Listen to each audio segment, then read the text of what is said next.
Hello my dear friends, welcome to Shannu's vlog. అందరూ ఎలా ఉన్నారు? నేనైతే చాలా బాగున్నాను. మీరు కూడా బాగుండాలని కోరుకుంటున్నాను. ఇక్కడైతే నేను నీంబు దాల్ అయితే చేస్తున్నాను. నీంబు దాల్కి 1 కప్ మైసూర్ పప్పునైతే తీసుకొని నానబెట్టుకున్నాను. మైసూర్ పప్పు అంటే ఎర్రపప్పు అండి. ఈ ఎర్రపప్పుని బాగా కడిగి 10 మినిట్స్ అయితే నానబెట్టుకున్నాను. ఇందులోకి ఒక 8 పచ్చిమిర్చి, ఒక ఉల్లిపాయనైతే కట్ చేసి పెట్టుకున్నాను. ఒక కుక్కర్ అయితే తీసుకొని మనం నానబెట్టుకున్న పప్పులో నుండి వాటర్ అయితే తీసేసి పప్పుని కుక్కర్లో వేసుకున్నాను. ఇందులోనే మనం కట్ చేసి పెట్టుకున్న ఉల్లిపాయలు, 8 పచ్చిమిర్చి కూడా వేసుకున్నాను. ఇందులోనే 1/2 టీ స్పూన్ పసుపు, 1 టీ స్పూన్ ఉప్పు, 1 టీ స్పూన్ అల్లం వెల్లుల్లి పేస్ట్, 1 టీ స్పూన్ ధనియా పౌడర్ అయితే వేసుకున్నాను. ఇలా అన్నీ వేసుకున్నాక 2 గ్లాస్ అయితే వాటర్ అయితే వేసుకున్నాను. ఇలా వాటర్ వేసుకున్నాక బాగా కలుపుకోవాలి. ఇవన్నీ బాగా కలిసేలా అయితే కలుపుకున్నాను. ఇప్పుడు కుక్కర్ లిడ్ అయితే క్లోజ్ చేసి 2 విజిల్స్ వచ్చే వరకు అయితే స్టవ్ పైన అయితే పెట్టేశాను. ఈ పప్పు ఉడికే వరకు అయితే ఒక 2 నిమ్మకాయలు అయితే జ్యూస్ అయితే తీసి పెట్టుకోవాలి. ఇలా పప్పు ఉడికాక ఒక 10 మినిట్స్ అయితే ఉడకనివ్వాలి. ఈ పప్పు మొత్తం కలిసేలా అయితే బాగా కలుపుకోవాలి. ఇందులో కొన్ని వాటర్ ఉన్నాయి కదా, ఈ వాటర్ మొత్తం కొంచెం పప్పు చిక్కబడేలా అయితే స్టవ్ పైన అయితే ఉంచుకోవాలి. ఇది కొంచెం దగ్గరికి వచ్చాక ఇందులో అయితే కొత్తిమీర అయితే కట్ చేసి పెట్టుకున్నాను. కట్ చేసి పెట్టుకున్న కొత్తిమీర అయితే ఇందులో వేసేసాను. నా దగ్గర కొంచెమే కొత్తిమీర ఉండే, మీ దగ్గర ఎక్కువ ఉంటే ఎక్కువ వేసుకోండి, టేస్ట్ బాగుంటుంది.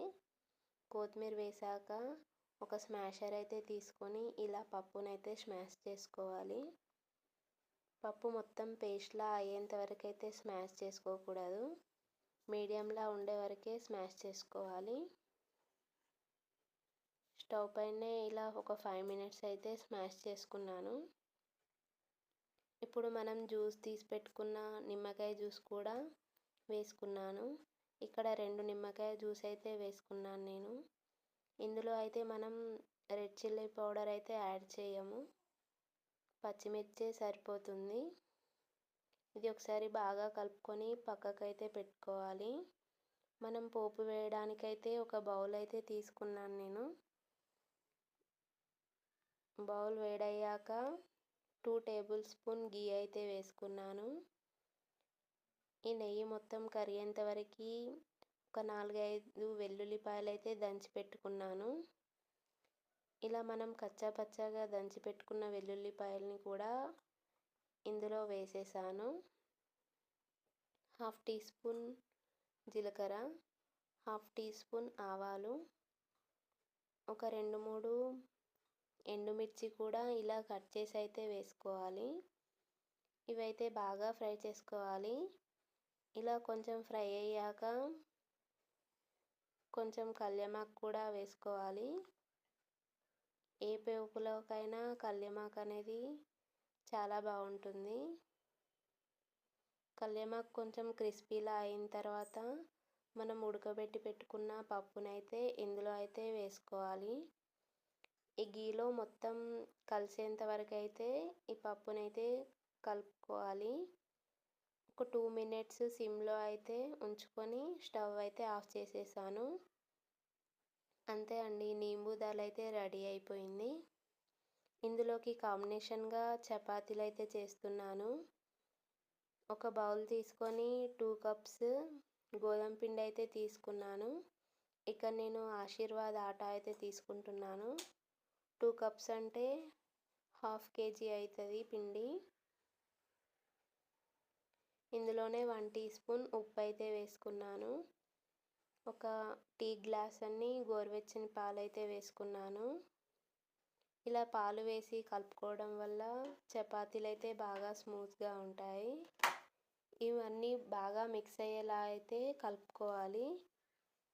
ఇలా మనం పట్టుకుంటే ఇలా కొంచెం ముద్దలా అయితే రావాలి.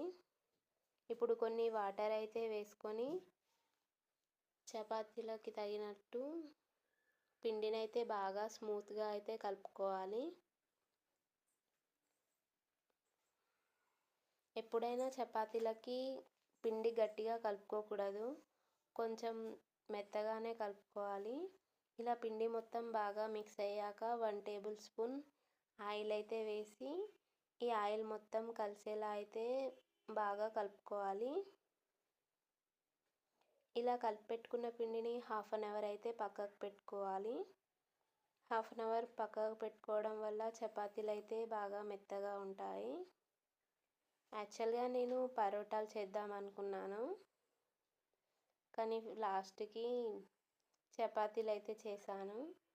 మా బాబు అయితే బాగా ఏడుస్తున్నాడని త్వరగా అయితే చపాతీలు అయితే చేసేసాను. పరోటా చేస్తే లేట్ అవుతుందని చపాతీలు అయితే చేసేసాను. ఇక్కడ నేను చపాతీలు కాలవడం కోసం కొంచెం గీ కొంచెం ఆయిల్ అయితే 2 మిక్స్ చేసి కాల్చుతున్నాను. మీరు కావాలంటే మొత్తం గీతో అయినా కాల్చుకోవచ్చు, కానీ ఎందుకని నేనైతే కొంచెం ఆయిల్ కూడా వేసి అన్ని చపాతీలు అయితే ఇలా కాల్చేసాను. అంతే అండి, నీంబు దాల్ అయితే రెడీ అయిపోయింది. కాంబినేషన్గా చపాతీలు కూడా చేసేసాను. ఈ నీంబు దాల్ రైస్లో కూడా బాగుంటుంది. నేను ఇక్కడ ఆమ్లెట్ కూడా పెట్టి తినేసాను. ఈ వీడియో కనుక మీకు నచ్చినట్టయితే ప్లీజ్ ఫ్రెండ్స్ లైక్ చేయండి, షేర్ చేయండి, సబ్స్క్రైబ్ చేసుకోండి. Signing off Chandini. Thank you friends.